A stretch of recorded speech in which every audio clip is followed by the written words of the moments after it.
ही थेट दृश्य आपण बघतोय नवी मुंबईमध्ये आंतरराष्ट्रीय विमानतळ प्रगतीपथावर आहे आणि तिथलीच ही दृश्य आहेत।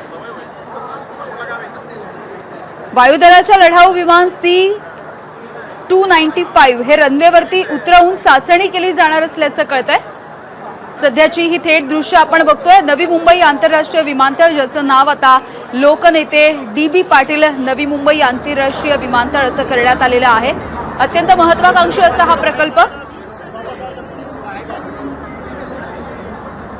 आणि या विमानतळाच्या धावपट्टीची चाचणी होते। आपण थेट जाऊयात, प्रतिनिधी विनायक पाटील आपल्या सोबत आहेत। विनायक, नक्कीच आपण पाहतो की नवी मुंबईकरांसाठी ही आनंदाची गोष्ट आहे, कारण नवी मुंबई विमानतळ आहे तर प्रगती पथावर आलेलं आहे। 2 रनवे आहेत ते रेडी झालेले आहेत आणि काही क्षणामध्येच आहे ते या ठिकाणी विमान सुद्धा उतरणार आहे।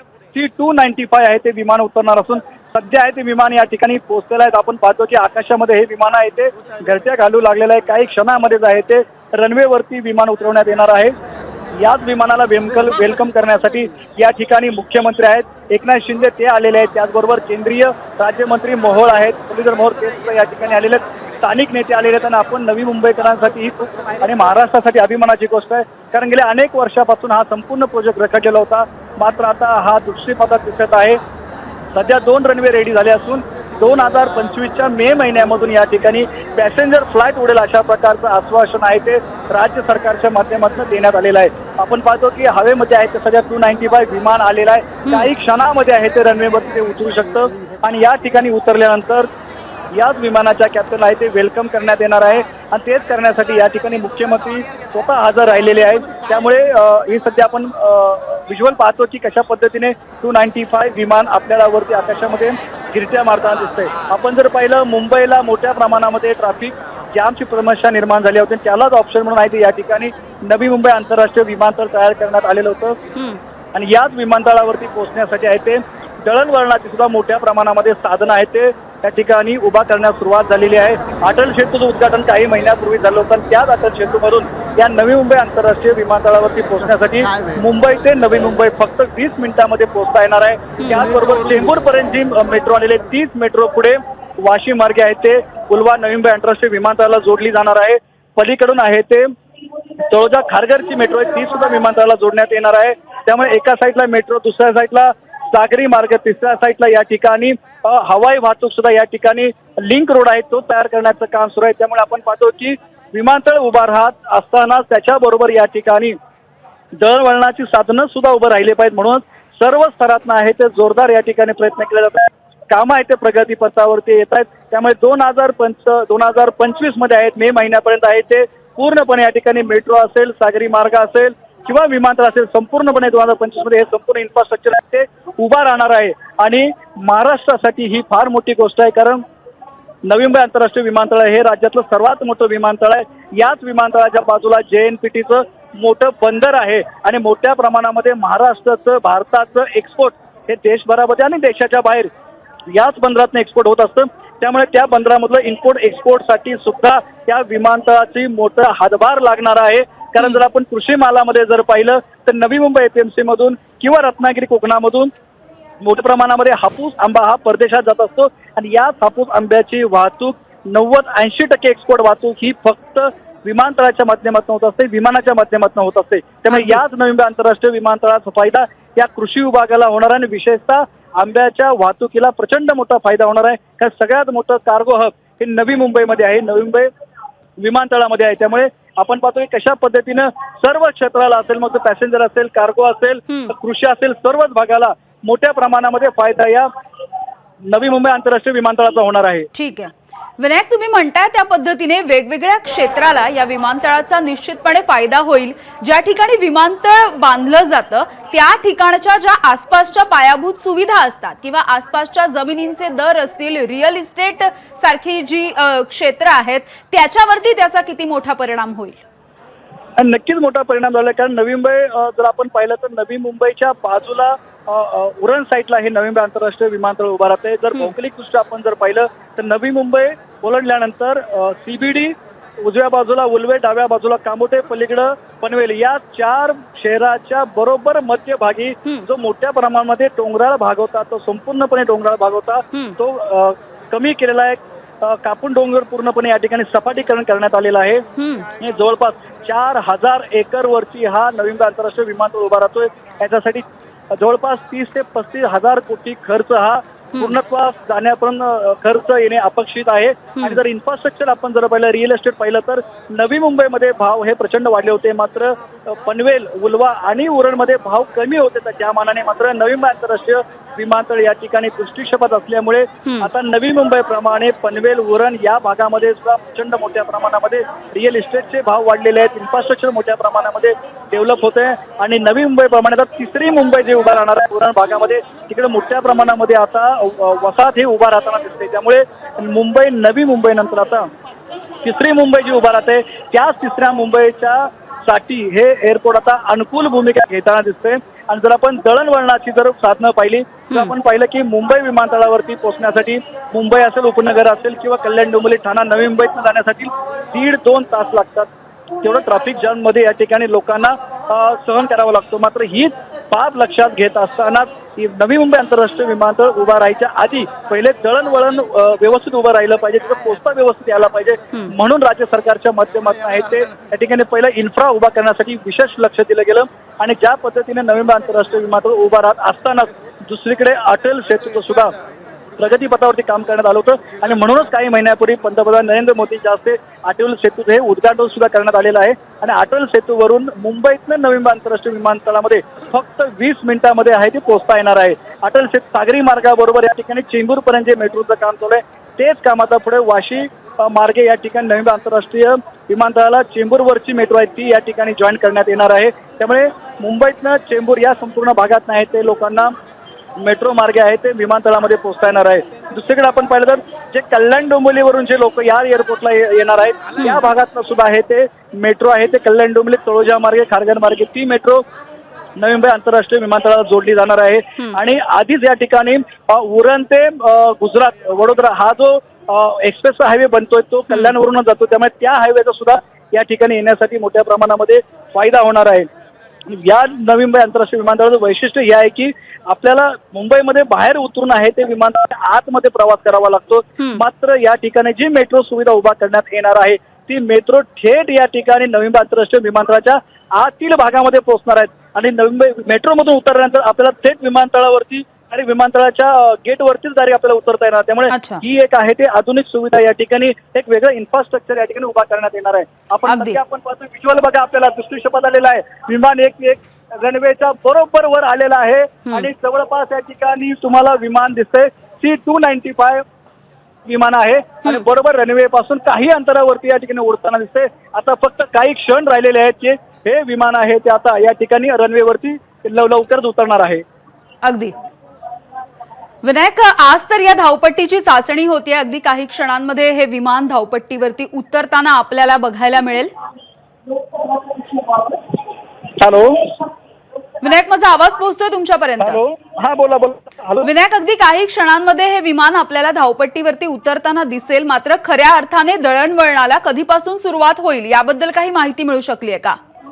हा, आता जरी या ठिकाणी विमान चाचणी होणार असले तरी खऱ्या अर्थाने पॅसेंजर विमान असेल आणि कार्गो विमान असेल ते मात्र यावर्षी या ठिकाणी उतरणार नाहीये किंवा त्याची सुरुवात होणार नाहीये. 2025च्या साधारण एप्रिल-मे महिन्यामध्ये आहे ते पहिलं पॅसेंजर फ्लाईट उडेल अशा प्रकारचं त्या ठिकाणी टार्गेट ठेवण्यात आलेलं आहे. तशा प्रकारचा शब्द आश्वासन सुद्धा राज्य सरकार आणि केंद्र सरकारच्या माध्यमातून या ठिकाणी देण्यात आलेलं आहे. त्यामुळे साधारण अजून 9 ते 10 महिने लागू शकतात प्रत्यक्ष या ठिकाणी पॅसेंजर विमान उतरण्यासाठी. आणि म्हणूनच आहे सध्या रनवेचं ज्याप्रमाणे काम चालू आहे त्याप्रमाणे या ठिकाणी जे इमारती आहेत या ठिकाणी त्या इमारती सुद्धा ॲडमिनिस्ट्रेशन इमारत असेल, त्या ठिकाणी दुसऱ्या इमारती असेल त्या सुद्धा इमारती या ठिकाणी उभारण्याचं युद्ध पातळीवरती काम सुरू आहे. त्यामुळे पुढील 8-9 महिन्यामध्ये या ठिकाणी नक्कीच प्रत्यक्ष विमान उतरेल अशा प्रकारचा आशावाद एका ठिकाणी व्यक्त केला जातो. राज्य सरकारने शब्द दिलेला आहे. हो विनायक, तुम्ही म्हणताय त्या पद्धतीने कदाचित 2025चा मे महिना उजाडू शकतो. सध्या कुठपर्यंत काम झालेलं आहे आणि नेमकं काय काय काम शिल्लक आहे अजून? सध्या इथं जर पाहिलं की नवी मुंबई आंतरराष्ट्रीय विमानतळ ज्या ठिकाणी उभा राहते त्या ठिकाणी संपूर्णपणे आहे ते डोंगर रांग होत्या, मोठ्या प्रमाणामध्ये डोंगर होते. त्याचबरोबर इथे नदी सुद्धा होती. त्या नदीला आहे ते त्यामुळे त्या ठिकाणी हे विमानतळ उभा करण्यासाठी कालावधी लागला. 15 वर्ष हे विमानतळ रखडलेलं होतं. आणि सध्या आपण पाहिलं की जी डोंगर होती त्या ठिकाणी संपूर्णपणे डोंगरे हटवण्यात आलेल्या. कापण्यात आलेले आहेत, तोडण्यात आलेले आहेत. त्यामुळे सध्या सपाटीकरण पूर्णपणे करण्यात आलेलं आहे. सगळं सपाटीकरणाचं काम पूर्ण झालेलं आहे आणि बरोबर विमानतळाच्या मध्यभागी हा जो आहे तो 2 रनवे आहेत ते सध्या उभा करण्यात आलेला आहे आणि या रनवेवरती आहे ती चाचणी करण्यात येणार आहे. रनवे उभारल्यानंतर या ठिकाणी रडार यंत्रणा आहे ती बसवण्यात आलेली आहे. त्यामुळे विमान बरोबर उतरते का, त्याची दिशा बरोबर आहे का, काही अडचणी येत आहेत का हे चेक करण्यासाठी ही चाचणी घेण्यात येत आहे. याच्या आधी सुद्धा या ठिकाणी गेल्या 2-3 महिन्यापासून ह्या चाचण्या सुरू झाल्या होत्या आणि अखेर आहे ती चाचणी यशस्वी होताना आता या ठिकाणी हा कार्यक्रम होताना आपल्याला दिसतोय. जो सध्या जर आपण इथली परिस्थिती पाहिली तर सध्या इथं ॲडमिनिस्ट्रेशन बिल्डिंग उभा करण्यात येत आहे. त्याचं 60-70% काम झालेलं आहे. 2 रनवे आहेत ते पूर्णपणे 100% उभा करण्यात आलेले आहे.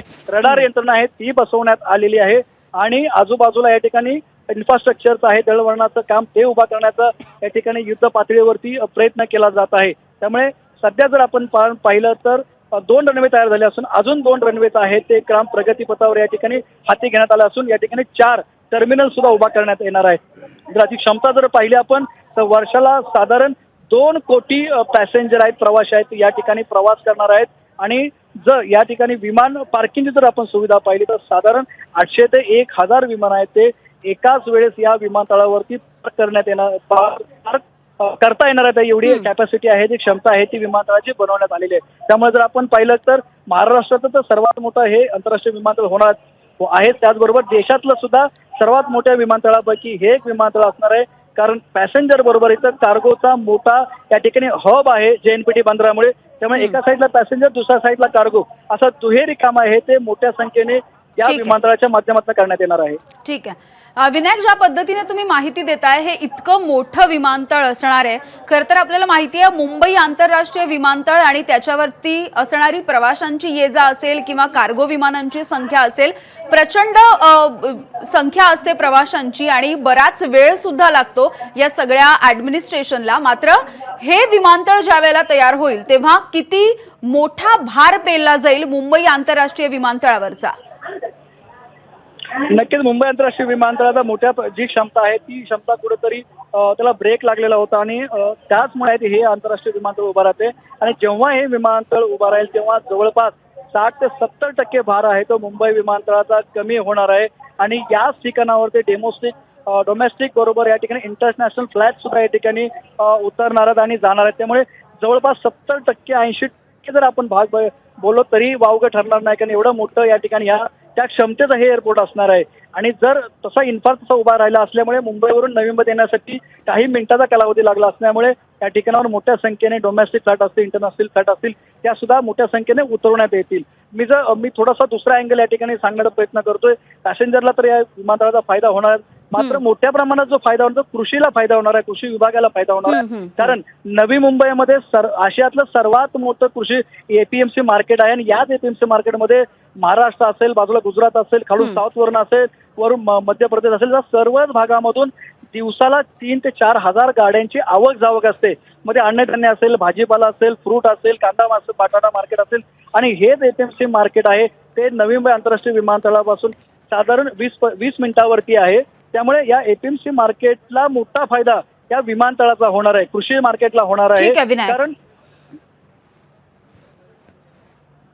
अगदी विनायक, तुम्ही असेच जोडलेले राहा. सूरज सावंत आमचे प्रतिनिधी आहेत आपल्यासोबत. सूरज, आपण बघतोय वायुदलाचं C-295 हे विमान अवघ्या काही क्षणांमध्ये धावपेटीवरती उतरेल. यामिनी, नक्की C-295 हे विमान आता वरती उतरत आहे. आपण पाहतोय आपल्याला गुंतवताना पाहायला मिळत आहे. पुन्हा ते जाणार आहे. म्हणजे एकूणच या संपूर्ण आता महत्वाचं आहे. कारण आज स्वातंत्र्य होणार आहे मात्र लवकरच म्हणजे मार्च सुरू करण्याचा सरकारचा मानस होणार आहे. देखील सुरू होणार आहे. त्यामुळे नवी मुंबईला एक वेगळं महत्व या ठिकाणी मिळेल. या एकूणच इंटरनॅशनल एअरपोर्टमुळे सध्या आपण पाहतोय की चाचणी सुरू आहे. तब्बल 1160 एकरवरच्या जमिनीवर पसरलेलं हे नवी मुंबईचं आंतरराष्ट्रीय विमानतळ आहे.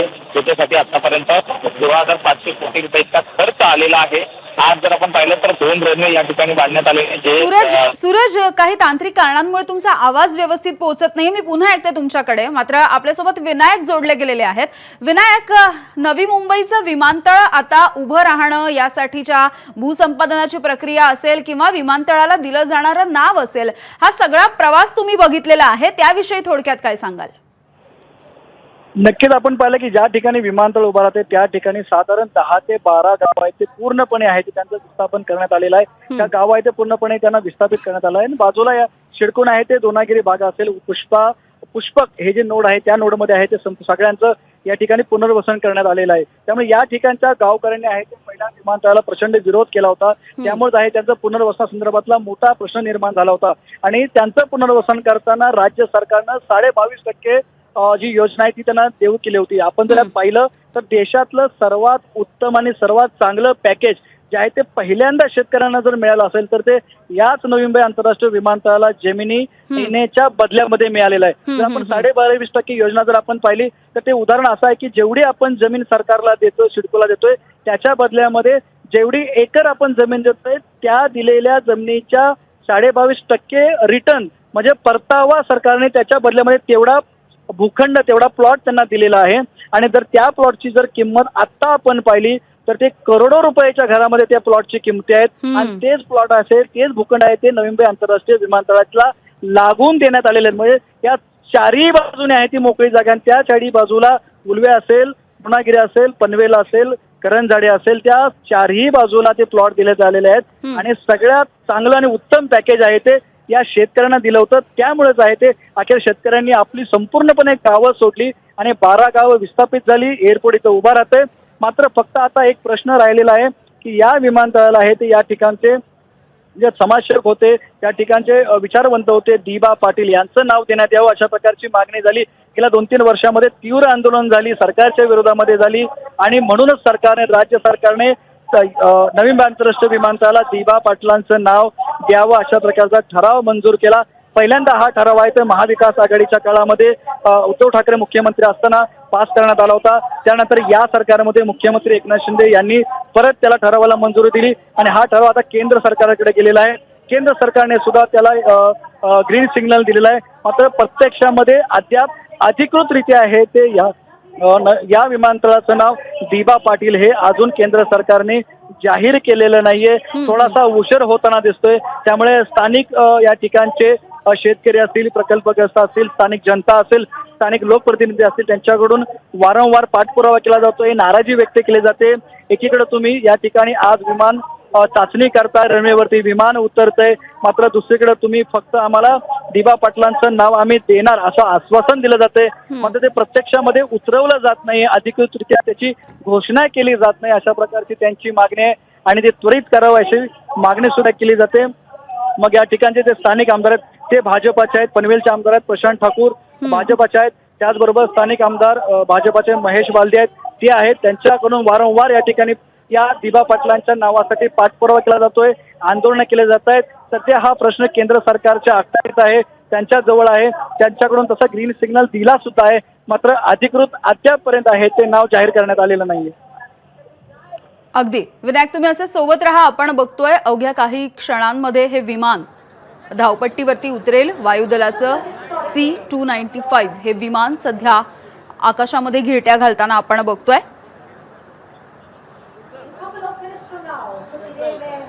विनायक, आपण बघतोय की आता देवेंद्र फडणवीस हे सुद्धा त्या ठिकाणी पोहोचलेले आहेत. कोण कोण आहे या कार्यक्रमासाठी?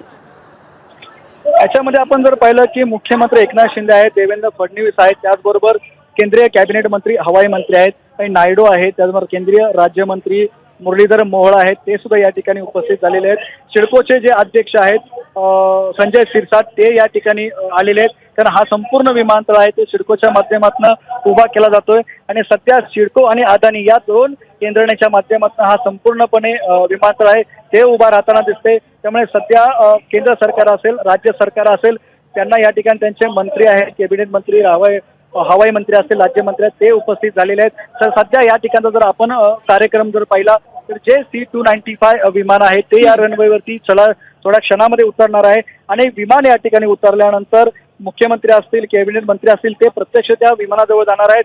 त्या कॅप्टन आहेत, त्या कॅप्टनला या ठिकाणी कॅप्टनचं वेलकम सुद्धा या महाराष्ट्र मंत्रिमंडळाच्या माध्यमातून करण्यात येणार आहे.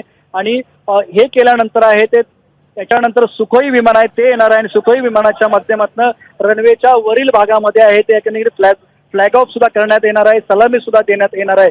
त्यामुळे प्रत्यक्ष विमानात रनवेवरती आहे ते C-295 विमान या ठिकाणी उतरू लागलेलं आहे. आपण पाहतोय व्हिज्युअल मध्ये विमान या ठिकाणी जवळपास आलेलं आहे आणि काही क्षणामध्ये या ठिकाणी फक्त एक दोन क्षणामध्ये सेकंदांमध्ये उतरत आहे. आपण पाहतोय सेकंदामध्ये आहे ते या ठिकाणी विमान उतरू लागलेलं आहे. आपण समोर व्हिज्युअल पाहतोय की C-295 विमान उतरतंय. आनंदाचा क्षण नवी मुंबईकरांसाठी, महाराष्ट्रासाठी हे आनंदाचा क्षण आहे. कारण महाराष्ट्रातलं, देशातलं सर्वात मोठं विमानतळ हे उभा राहते आणि या विमानतळाच्या प्रगतीला आता सुरुवात झालेला आहे. म्हणून पहिला टप्पा, पहिला आनंदाचा क्षण म्हणजे या ठिकाणी C-295 विमान आता रनवेवरती या ठिकाणी उतरलेलं आहे आणि आपण पाहतो की समोर हे विमान उतरलेलं आहे. रनवेवरती रडार यंत्रणेचं या ठिकाणी संपूर्णपणे चाचणी केली जाते. समोर विमान आहे, आनंद व्यक्त केला जातो, टाळ्या वाजवल्या जात आहेत आणि प्रत्यक्षामध्ये आता हा या ठिकाणी क्षण आलेला आहे आणि हे क्षण आनंद या ठिकाणी कॅमेऱ्यात टिकण्यासाठी सर्व या ठिकाणी यंत्रणा, सर्व मीडिया, त्याचबरोबर काही अंतरावरती आजूबाजूची गावं त्या ठिकाणाहून सुद्धा लोक आहेत ते या संपूर्णपणे हा सोहळा पाहत आहेत. त्यामुळे आपण पाहतो की हे विमानाने आहे आता सध्या उतरलेल्या पट्टीमध्ये आणि काही क्षणामध्ये, काही सेकंदामध्ये त्या जे विमानाचे कॅप्टन आहेत त्यांचं वेलकम सुद्धा या ठिकाणी करण्यात येणार आहे. समोर आपण पाहतो की फायर ब्रिगेडच्या गाड्या उभ्या आहेत आणि याच फायर ब्रिगेडच्या माध्यमातून या ठिकाणी वॉटर फॉल करून या वेलकमची सलामी देण्यात येणार आहे, फ्लॅग ऑफ करण्यात येणार आहे, वॉटर फ्लॅग ऑफ करण्यात येणार आहे. आणि सध्या आपण पाहतो की तो क्षण जवळ आलेला आहे. विमान सध्या उतरलेला आहे. त्या ठिकाणी उतरल्यानंतर रिव्हर टर्न मारून आहे ते विमान परत आहे ते येताना दिसतं आपल्याला रनवेवरून आणि काही सेकंदामध्ये मुख्यमंत्री असतील, केंद्रीय मंत्री असतील या विमानचं रनवेवरती जाणार आहेत आणि जे कॅप्टन आहे त्या कॅप्टनचं वेलकम सुद्धा करण्यात येणार आहे. त्यामुळे हा संपूर्णपणे आपण सोहळा पाहतोय आणि नक्कीच हा सोहळा महाराष्ट्राच्या त्या ठिकाणी महाराष्ट्रासाठी अभिमानाचा आहे आणि एक नवीन तुरा आहे तो महाराष्ट्राच्या अभिमानाचा हा आता या एअरपोर्टच्या माध्यमातून, या विमानतळाच्या माध्यमातून राज्यासाठी, महाराष्ट्रासाठी गोला जाणार आहे. अगदी विनायक, तुम्ही असं सोबत राहा. आपण ही एक्सक्लुझिव्ह दृश्य एबीपी माझाच्या प्रेक्षकांसाठी दाखवतोय. अगदी 2008 मध्ये खरं तर हे विमानतळ बनण्यासाठी मंजुरी मिळालेली होती. त्यानंतर मला वाटतं 2018 मध्ये याचं भूमिपूजन करण्यात आलेलं होतं नरेंद्र मोदी यांच्या हस्ते आणि वेगवेगळ्या पद्धतीचे टप्पे पार करत आणि काही अडथळे सुद्धा पार करत आता अखेर या धावपट्टीची चाचणी होताना आपण बघतोय. आणि हे जे विमान आहे C-295 हे वायुदलाचं, भारतीय वायुदलाचं विमान आता उतरलेलं आहे धावपट्टीवरती. देशामधलं मोठं विमानतळ म्हणून खरं तर याची ओळख आता निर्माण होईल आणि याची चाचणी सध्या केली जाते. राज्याचे मुख्यमंत्री, उपमुख्यमंत्री सुद्धा या सोहळ्यासाठी उपस्थित असलेले आपण बघतोय. नवी मुंबई आंतरराष्ट्रीय विमानतळ हे आता या विमानतळाच्या धावपट्टीची चाचणी आणि या विमानतळाच्या धावपट्टीवरती C-295 या विमानाचं लँडिंग होताना आपण पाहिलेलं आहे.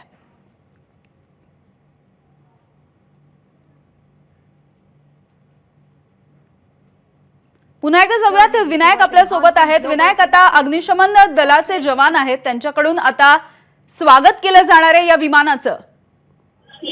नक्कीच समोर आपण पाहतो की रनवेच्या दोन्ही दिशेला आहे ते सिडकोचे जे फायर ब्रिगेड आहे त्यांचे या ठिकाणी गाड्या उभ्या आहेत आणि याच गाड्यांच्या माध्यमातून या ठिकाणी वॉटर सलामी देण्यात येणार आहे, वॉटर फ्लॅग ऑफ करण्यात येणार आहे आणि काही सेकंदामध्येच आहे ते विमान या ठिकाणी उतरलेलं आहे आणि ते पोहोचत आहे आणि थोड्याच वेळामध्ये या ठिकाणी वॉटर सलामी देण्यात येणार आहे. त्यासाठी आहे ते 4 फायर ब्रिगेडच्या गाड्या आहेत ते रनवेच्या दोन्ही बाजूला आहे ते उभा करण्यात आलेले आहेत आणि या ठिकाणी ही वॉटर सलामी झाल्यानंतर मग प्रत्यक्षामध्ये कॅप्टन खाली उतरणार आणि मग त्या ठिकाणी मुख्यमंत्री असतील, केंद्रीय मंत्री असतील ते रनवेवरती पोहोचणार आहेत. हा तो क्षण जवळ आलेला आहे. काही क्षणामध्येच आहे ते, काही सेकंदामध्ये आहे ते ही संपूर्णपणे ही प्रक्रिया आहे ती सुरू होणार आहे आणि आपण पाहतो की कशा पद्धतीने आहे ते नाविन्यपूर्ण हा एक उपक्रम होताना दिसतोय आपल्याला आणि अनेक वेळा या ठिकाणी गेल्या 3-4 महिन्यापासून या रडारच्या असतील, हवाई यंत्रणा ज्या असतील त्या ठिकाणी चाचण्या घेण्यात आल्या होत्या आणि संपूर्णपणे चाचण्या यशस्वी झाल्यानंतर आहे ते अखेर या ठिकाणी हा विमान उतरलेला आहे आणि समोर आपण पाहतो की विमान 295 विमान आहे ते परत एकदा या ठिकाणी आलेलं आहे. रनवेवरून येत आहे, स्लो येत आहे, धीम्या गतीने येताना आपल्याला दिसतंय आणि काही सेकंदामध्ये या ठिकाणी आता वॉटर सलामी देण्यात येणार आहे. समोर दिसतो आपण प्रत्यक्षामध्ये हे विमान दिसलेलं आहे. या ठिकाणी आपण व्हिज्युअल पाहतो की विमान जवळ पोहोचलेलं आहे, रनवेवरून आलेलं आहे आणि वॉटर सलामी सुरू झालेली आहे. आपण व्हिज्युअल मध्ये पाहतो ही वॉटर सलामी सुरू झालेली आहे आणि ही वॉटर सलामी घेण्यासाठी वायुदलाचे C-295 विमान पोहोचलेलं आहे. विमान आता या ठिकाणी वॉटर सलामी होताना दिसते. संपूर्णपणे विमानावरती वॉटर या ठिकाणी पाण्याचे तुषार उडताना दिसतात, कारंजे उडताना दिसतात. एक मनोहरी दृश्य आपल्याला या ठिकाणी पाहायला मिळतं. आपण पाहतो की दोन्ही साईडनी वॉटर फ्लॅग ऑफ वॉटर सलामी दिले जाते आणि त्याच्या खालून आता या C-295 विमान हे हळूवार जाताना दिसतंय. एक विहंगम दृश्य आपल्याला पाहायला मिळतंय, ऐतिहासिक दृश्य पाहायला मिळतंय. नवी मुंबईकरांसाठी, महाराष्ट्रासाठी हे एक ऐतिहासिक दृश्य आहे, ऐतिहासिक क्षण आहे, आनंदाचा क्षण आहे. एक मानाचा तुरा खोवला जाणार आहे या महाराष्ट्रामध्ये, कारण देशातलं सर्वात मोठं नवी मुंबई आंतरराष्ट्रीय विमानतळ म्हणून हे गणलं जाणार आहे आणि त्याची सुरुवात आता आजपासून झालेली आहे. त्यामुळे आज जरी या ठिकाणी C-295 विमान उतरलं असलं तरी पुढील काही महिन्यामध्ये म्हणजेच 8-9 महिन्यामध्ये प्रत्यक्षात या ठिकाणी पॅसेंजर फ्लाईट उडणार आहे, या ठिकाणी पोहोचणार आहे. त्यामुळे ही आनंदाची गोष्ट आहे आणि हे विमान आता या ठिकाणी वॉटर सलामी घेतल्यानंतर आता या ठिकाणी थांबणार आहे आणि मग थांबल्यानंतर अगदी विनायक, हो अगदी. तर आपण बघतोय एक अगदी विनायक, धन्यवाद या सगळ्या माहितीसाठी. एबीपी माझा, उघडा डोळे बघा नीट.